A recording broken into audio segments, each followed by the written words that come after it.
Bismillahirrahmanirrahim. Assalamualaikum warahmatullahi wabarakatuh. Perkenalkan, nama saya Muhammad Sofwan, NIM 3130023050, Program Studi Sistem Informasi Universitas Nahdlatul Ulama Surabaya. Baik, di sini saya akan menjelaskan tentang komunikasi antar proses dan thread. Apa itu komunikasi antar proses? Komunikasi antar proses adalah kemampuan sistem operasi untuk memungkinkan proses-proses yang berjalan secara independen untuk bertukar data, informasi, atau interaksi satu sama lain. IPC memungkinkan proses-proses tersebut bekerja sama berbagai sumber daya dan berkoordinasi dalam menyelesaikan tugas-tugas kompleks. Beberapa metode IPC umum termasuk set memory, message passing, pipes, and semaphore. Metode yang digunakan tergantung pada kebutuhan aplikasi dan preferensi desain sistem. Misalnya shared memory cocok untuk transfer data yang cepat antara proses-proses yang berbagi memori. Sementara message passing lebih sesuai untuk berkomunikasi antara proses-proses yang tidak berbagi memori. Maksudnya apa? Jadi komunikasi antar proses adalah kemampuan sistem operasi yang memungkinkan proses-proses yang berjalan secara independen untuk bertukar data, informasi, atau interaksi satu sama lain.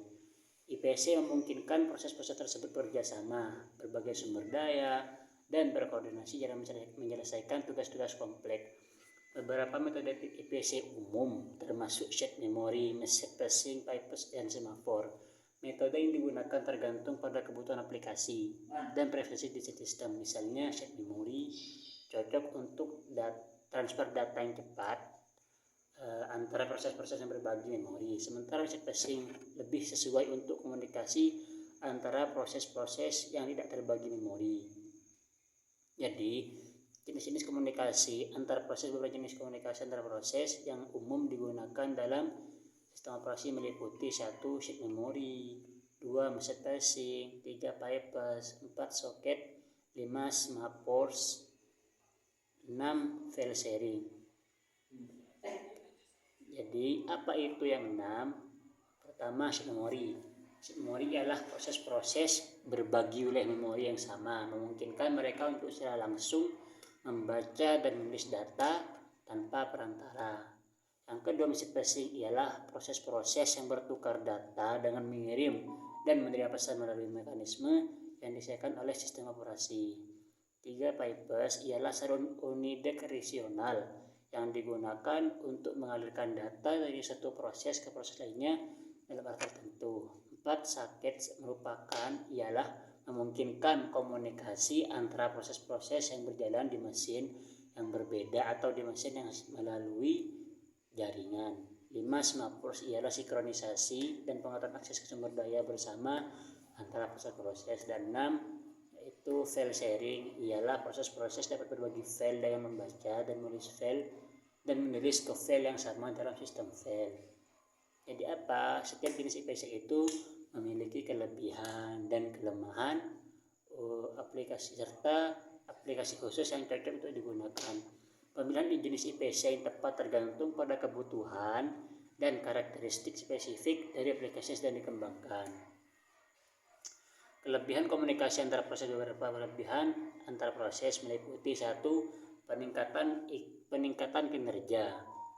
IPC memungkinkan proses-proses untuk bekerja secara paralel dan berbagi beban kerja sehingga dapat meningkatkan kinerja sistem keseluruhan.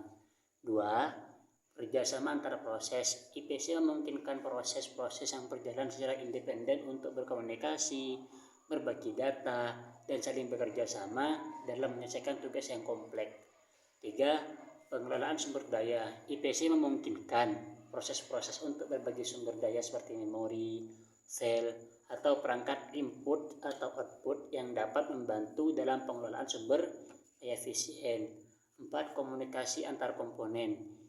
IPC memungkinkan komunikasi antara komponen-komponen yang berbeda dalam sistem yang kompleks seperti antara proses dalam aplikasi, antara aplikasi yang berbeda, atau antara aplikasi dan sistem operasi. 5. Fleksibilitas.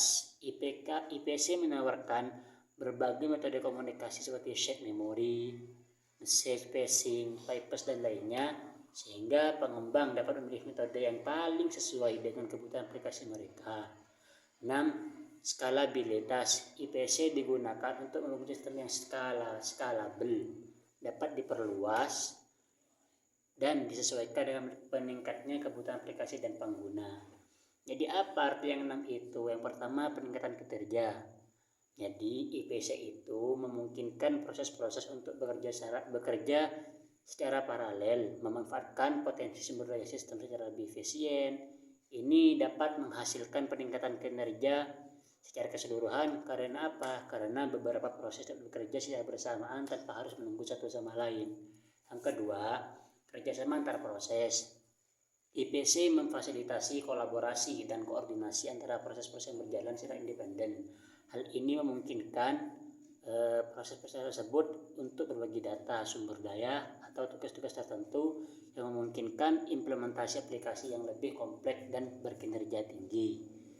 3. Pengelolaan sumber daya. IPC memungkinkan proses-proses untuk berbagi sumber daya seperti memori, file, atau perangkat input-output. Ini dapat membantu kita dalam pengelolaan sumber daya secara lebih efisien.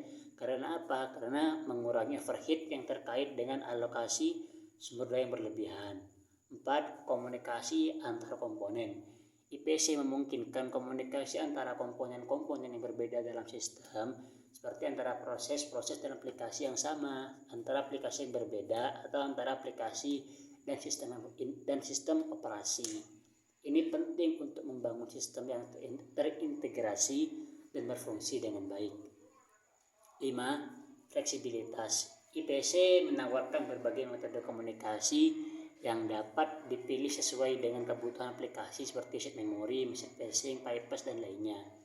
Ini kegunaannya untuk memberikan fleksibilitas kepada pengembang untuk memilih metode yang paling sesuai dengan kebutuhan spesifik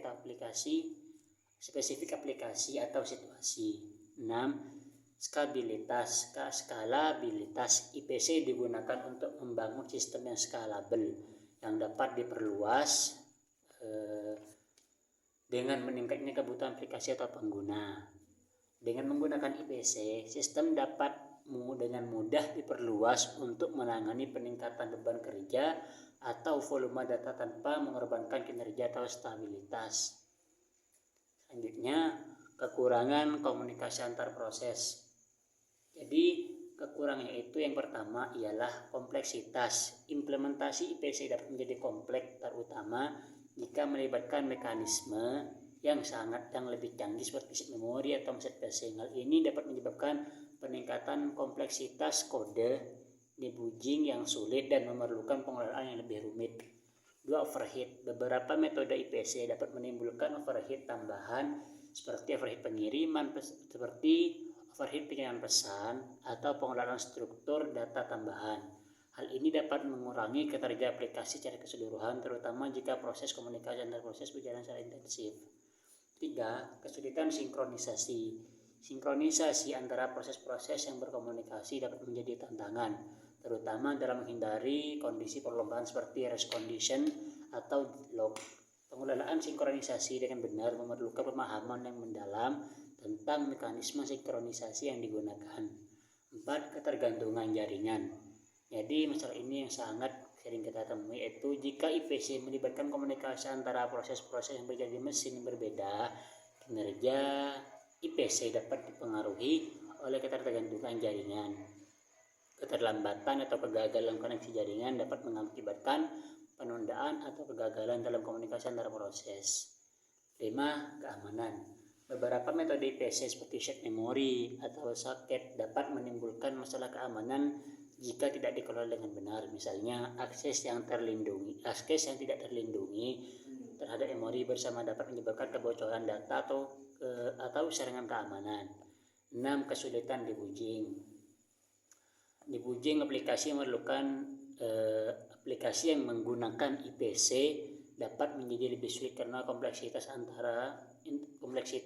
interaksi antara proses-proses yang berkomunikasi. Masalah seperti deadlock atau kondisi perlombaan mungkin sangat sulit untuk dideteksi dan diperbaiki.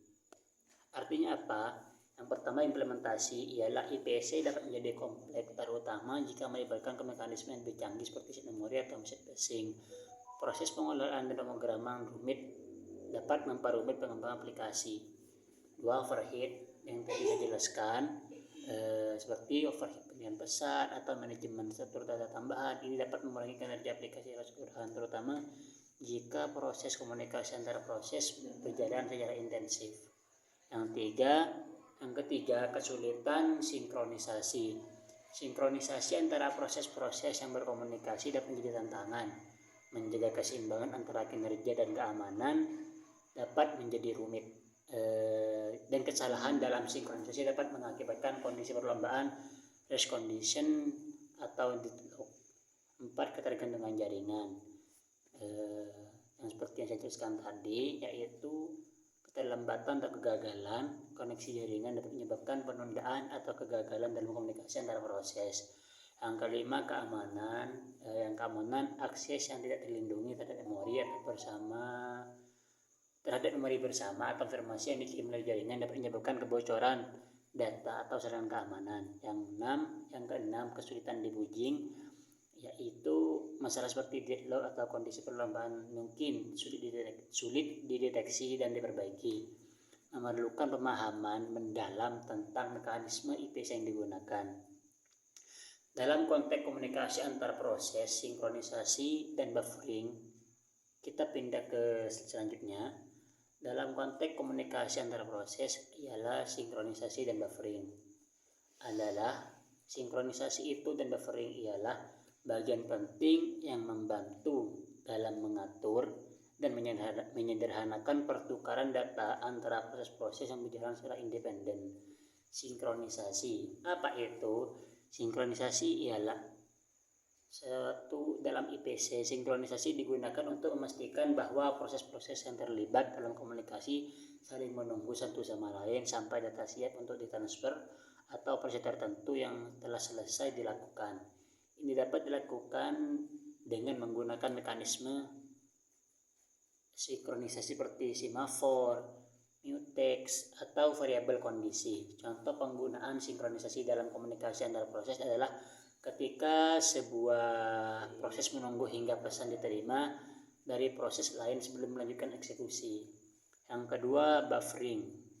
Buffering dalam IPC memungkinkan data-data untuk disimpan sementara dalam buffer sebelum atau setelah diproses oleh proses penerima atau pengirim. Hal ini membantu kita dalam mengoptimalkan kinerja sistem dengan mengurangi waktu tunggu yang diperlukan untuk operasi input-output antar proses. Contoh penggunaan buffering dalam komunikasi antar proses adalah penggunaan buffer dalam pipa untuk menyimpan data yang dikirim dari proses-proses pengirim sebelum proses menerima membacanya. Dengan sinkronisasi dan buffering yang efisien, komunikasi antar proses dapat dilakukan secara andal dan efektif, membantu dalam koordinasi dan kolaborasi antar proses dalam sistem informasi. Selanjutnya itu thread. Apa itu thread? Thread adalah suatu unit terkecil dari eksekusi dalam sebuah proses. Dalam konteks sistem informasi, thread sering digunakan untuk merujuk pada aliran eksekusi dalam sebuah proses yang dapat berbagi sumber daya dan konteks yang sama dengan thread lain dalam proses yang sama. Thread memungkinkan sebuah proses untuk melakukan tugas-tugas secara bersamaan sehingga meningkatkan responsivitas dan kinerja aplikasi. Dalam beberapa sistem operasi, setiap proses memiliki minimal satu thread yang disebut dengan thread utama atau main thread. Namun proses dapat memiliki banyak thread tambahan yang dapat dibuat dan dianjurkan secara dinamis. Thread dalam sumber daya yang sama seperti ruang alamat dan file yang terbuka, sehingga komunikasi antar thread dalam satu proses lebih efisien dibandingkan komunikasi antar proses yang berbeda. Artinya apa?